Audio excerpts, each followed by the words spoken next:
자, 하나님께서 건져주신다라는 제목 가지고 함께 말씀 나누겠습니다. 출애굽기 2장 1절부터 10절까지 말씀입니다.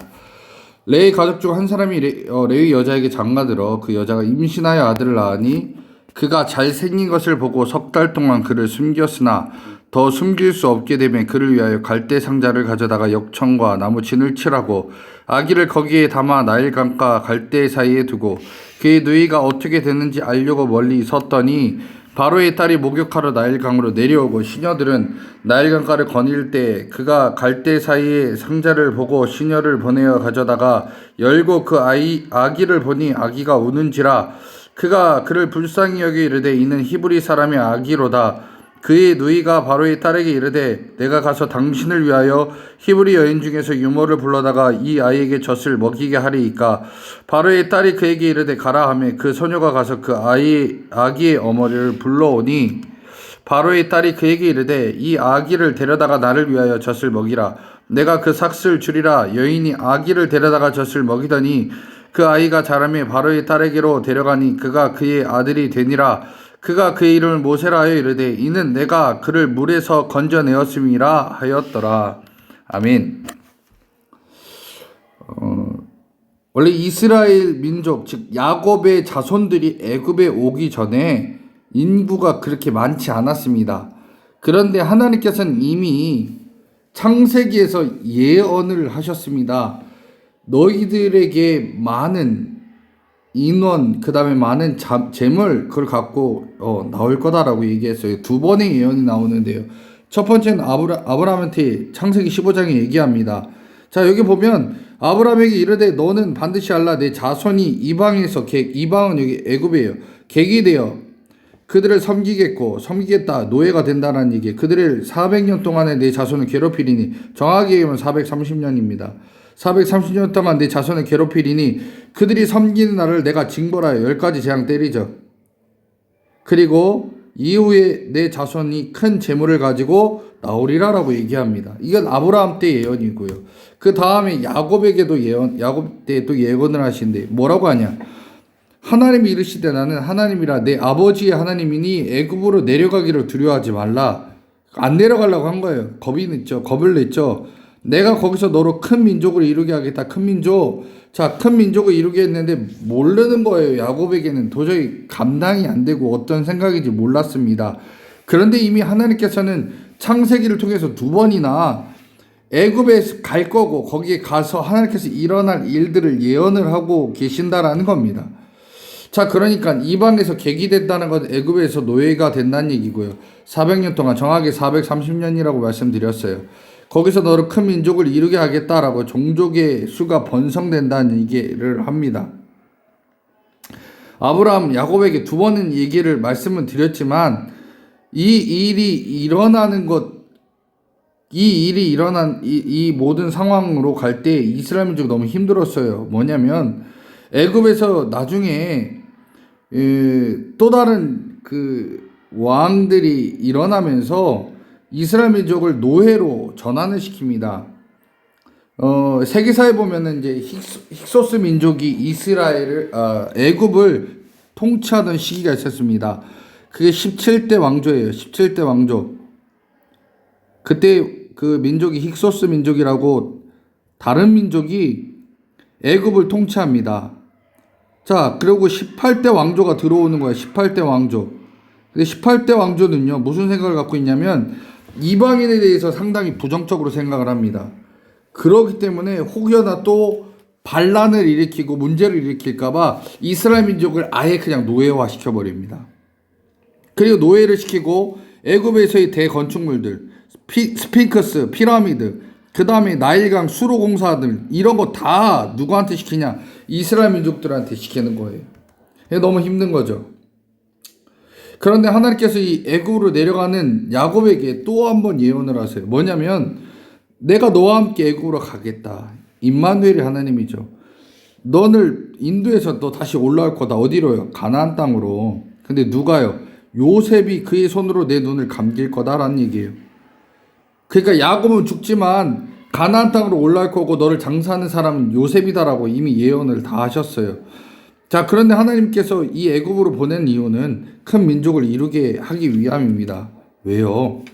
애굽으로 내려갈 때 인구수는 70명밖에 안 됩니다. 그런데 출애굽할 때 인구는 장정만, 즉 전쟁에서 싸울 만한 숫자만 60만 명이에요. 430년이 지나니까요, 70명에서 60만 명으로 그만큼 늘어납니다. 뭐 여자랑 아이까지 합치면, 뭐 노인까지 합치면 더 많겠죠. 거의 200만 명, 300만 명이 될 수도 있어요. 그런데 그 숫자를 먹이고 키우고 관리하려면 정확한 이 의식주가 있어야 돼. 안정적인 의식주가 있어야 되는데 그게 어디냐? 애굽이었던 거예요. 먹을 것이 풍부하고 집이 있어야 되고 여러 가지 환경과 어려움 가운데서 잘 버틸 수 있는 곳이 애굽이다라는 겁니다. 자, 근데 그 애굽에서의 삶. 자, 그런데 이제 누구에게로 넘어오냐? 그 모세의 120년 삶 중에 이제 40년에 이제 집중이 되는데요. 자, 근데 이 왕궁에서 왕자로서 40년 살았고요. 미단 광야에서 40년 살았고 이스라엘 민족 지도자로서의 40년 삽니다. 토탈 합쳐서 120년인데요. 그런데 이 이스라엘 민족으로서의 지도자 40년이 대부분 이야기가 집중되어 있습니다.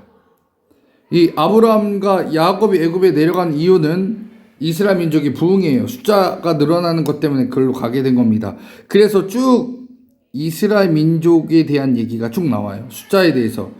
그래서 엄청나게 늘어납니다.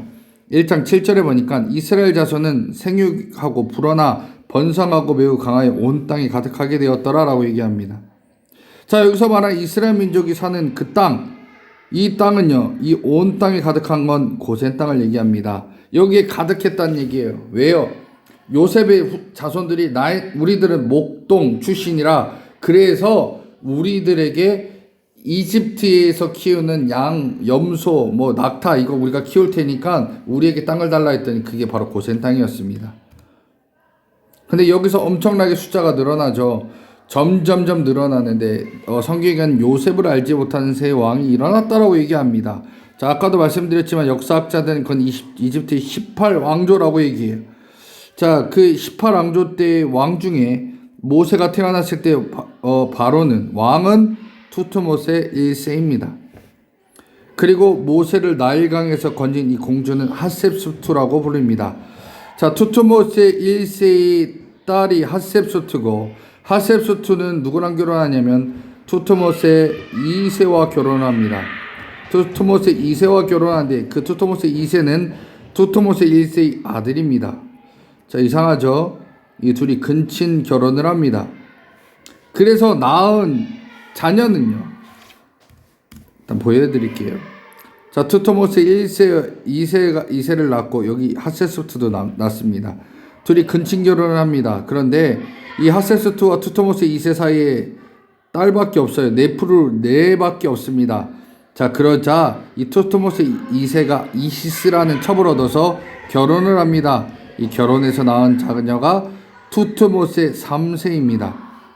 자, 그런데 이 투트모세 3세는 그러니까 투트모세 2세가 일찍 죽습니다. 일찍 죽게 되면서 어떤 문제가 발생하냐면 투트모세 3세가 어린 나이에 왕이 됩니다. 그러니까 어린 왕이 되는데 이때 이 어린 왕을 보필하기 위해 하세수트가 섭정을 하기 시작합니다. 섭정을 합니다. 자, 그러니까 이 투트모세 3세 어린 왕을 자랄 때까지 그리고 안정적으로 나라를 통치할 때까지 핫세수트 즉 모세를 물에서 건져낸 이 엄마가 계속 애굽을 통치했다는 겁니다. 그리고 이 당시 핫셉수트가 통치하던 이때가 애굽의 제일 큰 번성기였습니다. 번영기죠. 제일 잘 나가던 시기였습니다. 이때가. 자, 그리고 나서 투트모세 3세와 이 아까 핫세수트 사이에 낳은 네프르네와 결혼을 해요. 그러니까 어떻게 보면 다 근친상간이에요. 보면 근친간의 결혼입니다. 그러니까 투트모세 3세가 네프르네와 결혼해서 생긴 이 아들이 아문호텝 2세인데 아문호텝 2세가 결국은 누구냐? 10가지 재앙 당했던 바로왕 10가지 재앙을 당한 왕이 이 아문호텝 2세입니다. 그런데 여러분 여기서 잘 아셔야 되는 건 애굽에 살던 이스라엘 민족은 완전 애굽 사람하고 달랐습니다. 이스라엘 민족만의 문화가 있었고 이들 안에는 혼혈족은 없었습니다. 그러니까 이스라엘 민족은 자기네 민족끼리만 결혼합니다. 그런데 그러다 보니까 이 이스라엘 민족을 약하게 만들 하나님 방책을 만들어야 된다. 그게 바로 남자아이가 태어나면 죽여라 했어요. 그런데 남자아이 태어나도 안 죽이죠. 그래서 결국 이스라엘 민족만의 그 민족을 유지할 수 있었던 것, 결국 이스라엘 민족은 하나님 말씀대로만 살았습니다. 그 하나님 말씀대로 살았던 그 이스라엘 민족, 즉 아므람, 요게벳, 모세의 부모님이에요. 이 둘이 이제 모세를 낳았는데 이제 모세를 키울 수 없게 되자 갈대상다 만들어서 역청과 나머지는 칠하고 나일강에 띄웁니다. 자, 여기서 중요한 게 있습니다. 이 갈대상자 한번 제가 지난번 설명을 했습니다. 방주와 똑같은 히브리어를 써요. 토브라고 합니다. 둘 다 똑같은 방주입니다. 근데 방주는 특징이 있어요. 키가 없습니다. 즉 방향을 설정할 수가 없어요. 그냥 바람과 파도에 의해서 움직이는 게 갈대상자, 방주가 똑같습니다. 즉 하나님의 인도하심에 따라 움직이는 겁니다. 자, 노아 때처럼 모세의 부모들도 방주를 만들고 하나님의 뜻에 따라 모세를 맡겼습니다. 그것은 아이에 대한 포기가 아니라 하나님께 맡긴 것이고 하나님께서 해결해 주시길 원한 거죠. 자, 그리고 바로의 딸이 목욕하러 나일강으로 갔습니다. 이 나일강이 왜 목욕하러 나일강에 가냐 이거예요. 목욕하러 간 게 아니라 여기서 종교 행사를 한 겁니다. 나일강에서 종교 행사를 하고 있는데 거기서 모세를 발견한 거죠. 그리고 요게벳을 불러서 엄마를 불러서 유모로 삼았습니다. 그러고 나서 왕에서 키워지게 되는 거죠. 자, 우리가 모세의 출생 사건을 보고 분명히 알아야 될 게 있습니다. 나중에 아므람과 요게벳은 모세를 키울 수 없는 상황까지 갑니다. 그때 바로 노아의 일을 기억해서 방주를 만들고 방주를 나일강에 띄워서 하나님께서 우리 아이를 키워주시기를 소망했고 기대했고 기도했습니다.